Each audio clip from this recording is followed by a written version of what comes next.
How's Jeremy? He's in good form. He's been out this evening. I believe he was speaking at the demonstration, the Palestinian demonstration. He's now, because the COVID restrictions being lifted, he's getting out and about with meetings, etc. He's got his project, Peace and Justice project, which is going incredibly well. As you know, Jeremy has always specialised in international affairs and human rights. He's respected around the world for that, and so he's done a lot of work around those issues. No, he's in good form, but he still hasn't got the whip back, and again, I think that's a real mistake by Keir. Just drop it and let him back in the PLP. What's the process of that now? Just needs the chief whip and the leader to say, come back. And Jeremy would be like a shot back, but I don't understand why they've done that to him. But from Keir Starmer's point of view, there are no pluses to this, are there? Because the papers would go mad. He'd get a huge amount of criticism from the right of the party. But what was bizarre is that Jeremy got reinstated as a party member, and everyone thought, well, that's all resolved.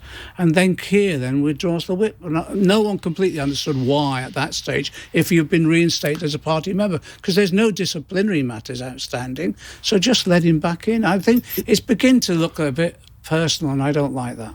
Vindictive, you mean? Well, I just think it's personal, and I don't like it. He should be allowed back in, because actually he's been a Labour member for 50 years. He's been a Labour MP all these years, serving his constituency well. The gossip is, and I don't know whether this is true or not, you might know, is that Nick Brown lost his job because he was advocating for Jeremy Corbyn to get the whip back. I think Nick was keen to get the matter resolved. I don't know the full details of this, but I think Nick was trying to get the matter resolved.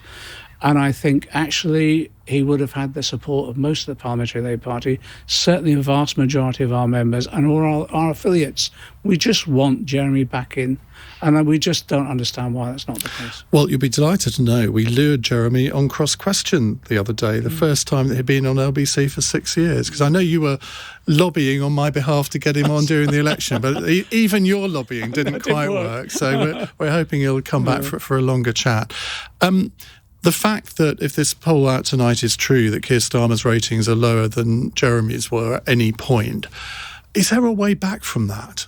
You see, sometimes the electorate make up their minds about a political leader, and I wonder whether the events of the last few days have kind of sealed his fate with a certain section of the electorate. I don't think it's irretrievable, but it's a worry. Of course, you've got to worry about those things. Of course you have.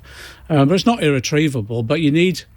I think what Keir needs to do now is just look around this recent experience, Look at Mark Drakeford down in Wales, Quiet man, but solid, determined, won people's confidence, been ploughing, a left of centre path, but with authority.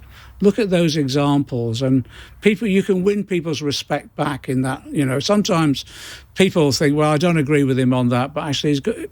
The guy's got a bit of principle and he's courageously taken a stand. And so you can rebuild that. But yeah, you have to be worried about those figures, of course.